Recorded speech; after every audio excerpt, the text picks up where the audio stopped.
जय भीम साथियों। सबसे पहले आज मैं आपको ये बता दूं कि जो भारत में कोविड वायरस के केसेस हैं वो अब चाइना के total number of Covid virus cases से भी ज़्यादा हो गए हैं, बहुत ज़्यादा हो गए हैं। तो भारत में अभी करीब 92,000 के करीब आंकड़ा पहुंच रहा है हमारा, जबकि चाइना में टोटल केसेस आज तक जो थे करीब 83,000 के करीब केसेस थे। तो अब हम चाइना से भी 10,000 केसेस ऑलमोस्ट ज़्यादा हो गए। और एक दूसरी खास बात यह है कि हमारे यहाँ जो हेल्थ मिनिस्ट्री के आंकड़े हैं उसके हिसाब से भी करीब 53,000 54,000 केसेस जो हैं वो एक्टिव केसेस हैं कोरोना वायरस के। चाइना में सिर्फ 87 केसेस हैं कोविड वायरस पॉजिटिव के, एक्टिव केसेस जो हैं अभी।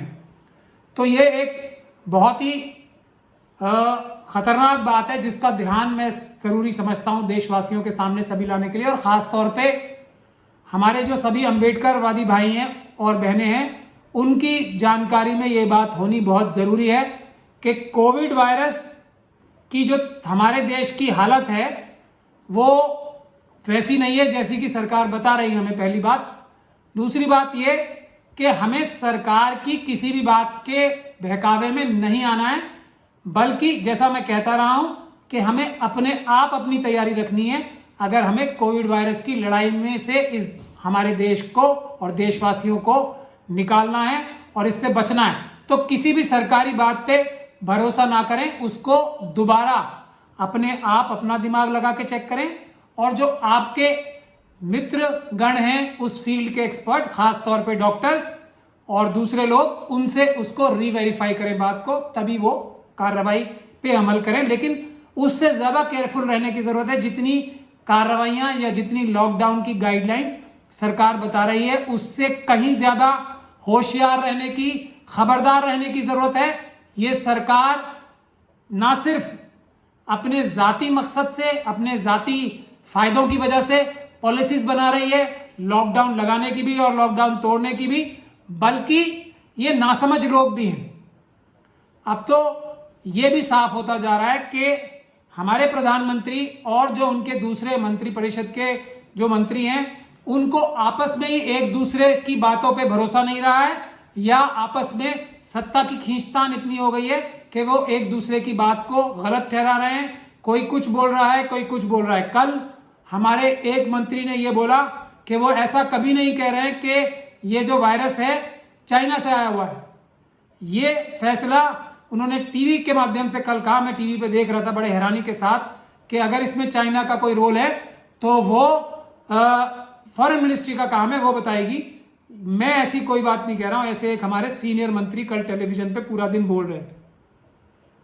परंतु दूसरी महत्वपूर्ण बात वो ये कह रहे थे कि ये बात है जो वो खुद कह रहे थे कि ये एक आर्टिफिशियल वायरस है, इसको नेचुरल वायरस नहीं है, इसको किसी ना किसी तरीके से आर्टिफिशियली पैदा किया गया है।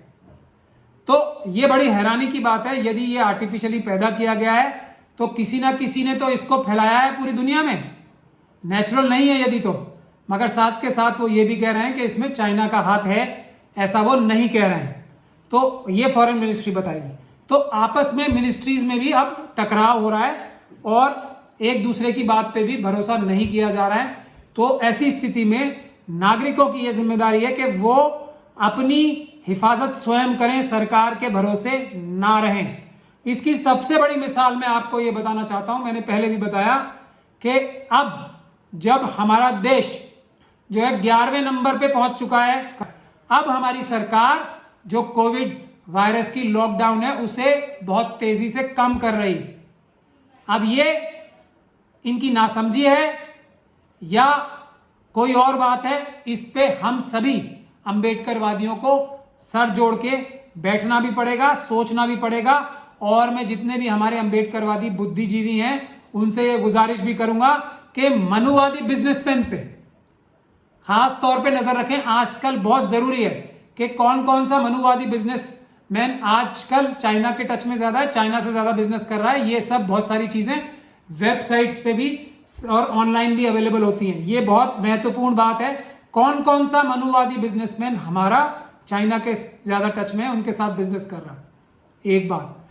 दूसरी बात, कौन कौन से हमारे ऐसे नेता और ब्यूरोक्रेट्स और जो हमारे मीडिया के जो लोग हैं, कौन कौन से ऐसे लोग हैं जो चाइना की तरफ से ध्यान हटाकर मुसलमानों की तरफ या किसी और कम्युनिटी की तरफ डालने की कोशिश कर रहे हैं। ये जो अभी माइग्रेंट इतने सारे जो हालात पैदा हुए हैं, ये भी किसी साजिश का हिस्सा लगता है। तो मैं अपने जो अंबेडकरवादी पुलिस ऑफिसर्स हैं उनसे भी गुजारिश कर रहा हूं कि मेहरबानी करके, खासतौर पे एनआईए में अगर कोई अंबेडकरवादी ऑफिसर्स हैं, होम मिनिस्ट्री में अंबेडकरवादी ऑफिसर्स हैं, तो वो इस बात का भी इन्वेस्टिगेशन करे कि किन ऑफिसर्स ने ऐसे हालात बनाए कि आज जो हमारे माइग्रेंट वर्कर्स हैं लाखों की तादाद में सड़कों पे पैदल चल रहे हैं, पैदल चलने के लिए मजबूर हैं। कोविड वायरस की गाइडलाइंस को बिल्कुल नजरअंदाज करके भूखे प्यासे एक दूसरे के साथ चलने पे क्यों मजबूर हैं? क्या ये किसी गहरी साजिश का हिस्सा तो नहीं है? क्यों इन माइग्रेंट्स को पहले जाने की इजाजत नहीं दी गई? जब जो शहरी क्षेत्र में ये शुरू में रहते थे तब कोविड वायरस दिल्ली, मुंबई और दूसरे बड़े बड़े शहरों में इतना नहीं भी फैला था, तो तब क्यों इनको वापस जाने की इजाजत नहीं दी गई? अब जबकि शहरों में कोविड वायरस बहुत ज्यादा फैल गया है, तो इसकी संभावना है कि जो हमारे गांव के निवासी जो कोविड वायरस से बहुत दूर थे, शहरों में भी कम फैला था, तो अब कौन सी ऐसी स्थितियां पैदा की गई हैं? क्या ये जानबूझ के तो पैदा नहीं की गई कि अब जबकि ये इतने दिन, इनको 2 महीने के करीब ज्यादा शहरों में रोक के रखा गया, जब शहरों में वायरस बहुत ज्यादा फैल गया तो अब इन्हें बाहर जाने की इजाजत दी जा रही है। अब बाहर जाने का मौका दिया जा रहा है कि ट्रकों में भर के, रेलों में भर के और पैदल भी एक दूसरे के बहुत ही नजदीक रह के ये लोग जा रहे हैं। अब एक ऐसे हालात में जबकि शहरों में भी कोविड वायरस बहुत ज्यादा फैल चुका है। दिल्ली में तो और मुंबई में सारे एरियाज रेड जोन्स हैं। समझ लीजिए बात मैं क्या कह रहा हूं ध्यान से। और खास तौर पे अंबेडकरवादी जो अफसर है हमारे देश में, होम मिनिस्ट्री में, एनडीएमए में, एनआईए में, कि इस बात की कृपया करके छानबीन करें, क्या ये कुछ अफसरों ने जानबूझ के तो सरकार को गलत रास्ते पे नहीं डाला कि पहले लॉकडाउन इतना सख्त कर दिया जब शायद करने की जरूरत नहीं थी। अगर ये शुरू में इनको वापस जाने देते तो शायद ये इतना ज्यादा एक्सपोजर नहीं हुआ होता शहरों में कोविड वायरस का। तो इसकी इन्वेस्टिगेशन करनी बहुत जरूरी है। तो दूसरा, मैं आपसे एक और महत्वपूर्ण बात करना चाहता हूं आज कि हॉस्पिटल्स में इस बात की भी इन्वेस्टिगेशन की जानी जरूरी है कि हॉस्पिटल्स में क्यों आज एक किसी और बीमारी से पीड़ित, चाहे वो कितनी भी सीरियस बीमारी से पीड़ित व्यक्ति हो, उसके साथ क्या व्यवहार किया जा रहा है। बहुत से हमारे लोग जो कि नॉर्मल बीमारियों से पीड़ित हैं, हॉस्पिटल्स में जाके वो उन बीमारियों से मर जा रहे हैं। इसकी इन्वेस्टिगेशन भी हेल्थ मिनिस्ट्री के अंदर जो अंबेडकरवादी हमारे अफसर हैं, ईमानदार अंबेडकरवादी अफसर, और अंबेडकरवादी होंगे तो ईमानदार होने की ज्यादा संभावना होती है। मनुवादियों से ईमानदारी की और शराफत की उम्मीद करना ही बेवकूफी है। तो अंबेडकरवादी अगर हमारे अफसर हैं तो मैं उनसे गुजारिश कर रहा हूं कि इस पे भी डीप इन्वेस्टिगेशन की जरूरत है कि हॉस्पिटल्स में जो कोविड वायरस से अलग हटके बीमारियों की ट्रीटमेंट के क्या हालात हैं और कितने लोग पीड़ित होकर मर रहे हैं, नॉन कोविड पेशेंट्स, क्योंकि उनकी सही देखभाल नहीं की जा रही, और जो लोग जा रहे हैं उनको कोविड वायरस भी बीमारी भी लग रही है हॉस्पिटल पहुंचने की वजह से। इस बात की भी एक खास तौर पे इन्वेस्टिगेशन करने की जरूरत है और इसका कोई हल निकालने की भी जरूरत अंबेडकरवादी अफसरों को ही है। बाकी अफसरों पे अब हमारा देश बिलीव नहीं कर सकता और उन पे भरोसा भी नहीं कर सकता। मुझे मालूम है ये काम बहुत मुश्किल है, क्योंकि अंबेडकरवादी अफसर जो हैं हमारे हाई रैंकिंग अफसर हैं ही नहीं, क्योंकि उनको रिजर्वेशन का फायदा नहीं उठाने दिया गया, और जो ये मनुवादी तंत्र है, ज्यादातर अफसर मनुवाद से ग्रसित अफसर ही। तीसरा एक बहुत महत्वपूर्ण विषय है जिसके लिए मैं सभी अंबेडकरवादी अफसरों से गुजारिश कर रहा हूं कि हमारे जो सफाई कर्मचारी हैं उनको जो पर्सनल प्रोटेक्टिव इक्विपमेंट्स हैं वो प्रोवाइड करना इस देश में यदि सबसे महत्वपूर्ण, अगर कोविड वायरस से लड़ाई कोई एक कम्युनिटी लड़ रही है तो वह है सैनिटरी वर्कर्स की। ये ऐसी एक कम्युनिटी है जो सबसे ज्यादा रिस्क लेके, सबसे ज्यादा खतरा मोल लेके और सबसे ज्यादा महत्वपूर्ण, डॉक्टरों से ज्यादा नहीं तो डॉक्टरों के बराबर काम ये कर रही है। उसका ख्याल हमारी सारी सरकारें अक्रॉस द कंट्री बहुत कम रख रही हैं और वो सबसे ज्यादा खतरे की हालात में काम कर रहे हैं। उनको सबको पर्सनल प्रोटेक्टिव इक्विपमेंट दिलवाना हर एक अंबेडकरवादी ऑफिसर की जिम्मेदारी है।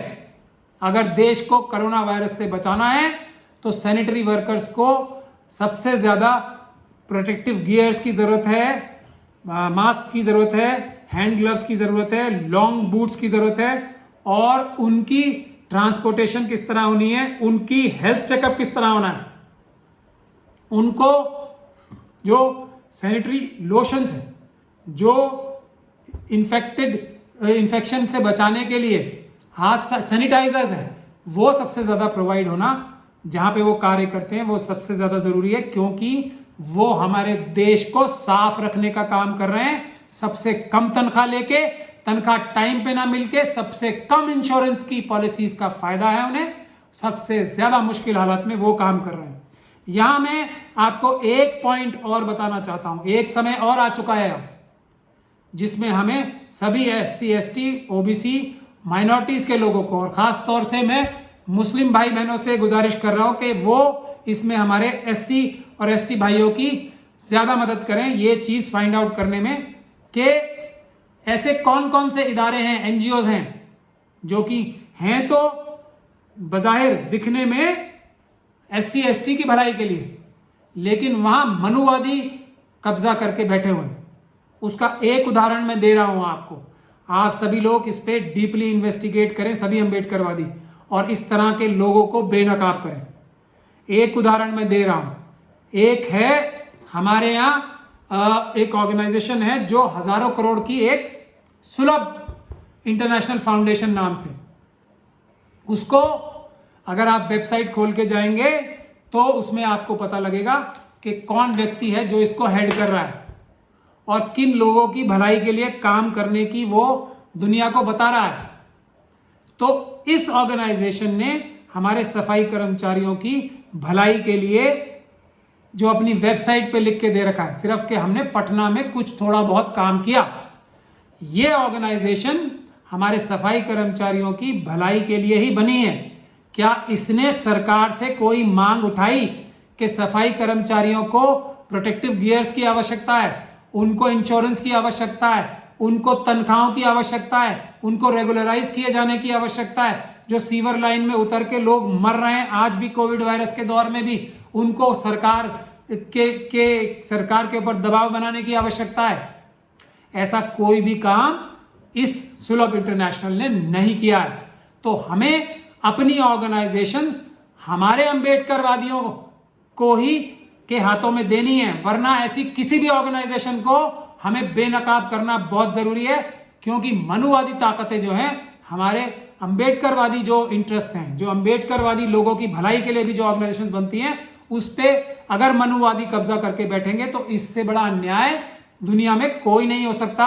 इसको आज मैं सभी लोगों से गुजारिश कर रहा हूं कि सुलभ इंटरनेशनल के बारे में रिसर्च करें, और ये ऑर्गेनाइजेशन को मैं ये चाहता हूं कि कोई सफाई कर्मचारी ही हेड करे, कोई मनुवादी हेड ना करे इस बात को, जो अपने मनुवाद को उस अपनी वेबसाइट पे भी लिखता है खुलेआम। आप पढ़ लें जाके, वेबसाइट अपने बारे में स्वयं लिख रखा है उसने, तो आप जाके पढ़ लें ये पाठक साहब के बारे में और देख लें कि उन्होंने कितने बड़ा फायदा उठाया है एक सुलभ इंटरनेशनल बना के। अपने आप के बारे में ही सारी वेबसाइट भरी हुई है। कोई सफाई कर्मचारियों के भलाई के लिए, कोई मैनुअल स्कैवेंजर्स की भलाई के लिए उन्होंने कोई कार्य नहीं किया है। इसकी इन्वेस्टिगेशन जरूरी है हमारे अंबेडकरवादियों द्वारा। आज के लिए मैं इतनी बात कर रहा हूं। अगली अपनी जो मेरी वीडियो आएगी उसमें मैं आप लोगों को बताऊंगा कि किस प्रकार से जो हमारी ये मनुवादी मानसिकता के लोग हैं हमारी सरकार में मौजूद, उन लोगों ने किस तरीके से ये जो 20 लाख करोड़ का पैकेज अभी दिया जा रहा है कोविड वायरस के दौरान, उसमें किस प्रकार से देश में लूट मचाई है और उसके लिए भी मैं सारे अंबेडकरवादी अफसरों से, जो ईमानदार अफसर होने की जिनकी संभावना बहुत अधिक है, मनुवादी अफसरों से, उनसे गुजारिश कर रहा हूं कि वो भी अपनी कमर कस लें। अगली मैं अपनी वीडियो में एक ऐसा ही उदाहरण, जो लूट मचा रखी है हमारे देश में, मनुवादियों ने बैंकों से पैसा चुरा रखा है, और दूसरी जो लूट मचा रखी है हमारे देश में हर एक जो बिजनेस हो रहे हैं उसमें इंपोर्ट एक्सपोर्ट हो रहे हैं, उसके बारे में मैं आपके सामने रखूंगा, ताकि आप उन लोगों को, उन चोरों को पकड़ सके हमारे देश के, और अंबेडकरवाद को मजबूत कर सके। हम सभी अंबेडकरवादियों को, जो कि इस देश में 85% से ज्यादा है, उनको एक साथ होके देश को बचाना है, संविधान को बचाना है। बाबा साहब डॉक्टर भीमराव के तरीके से ही ये देश चलेगा, किसी और तरीके से संविधान के अलावा नहीं चलने देंगे। ऐसा हम आज से प्रण भी करते हैं, और हम सब अंबेडकरवादी मिलके अब चोरों को पकड़ना शुरू करेंगे। सबसे पहला नाम मैंने आज दे दिया है, सुलभ शौचालय इंटरनेशनल जो है, उसमें जो बिंदेश्वरी पाठक हैं उनकी चोरियां पकड़ना हम आज से शुरू करेंगे। जय भीम, जय भारत।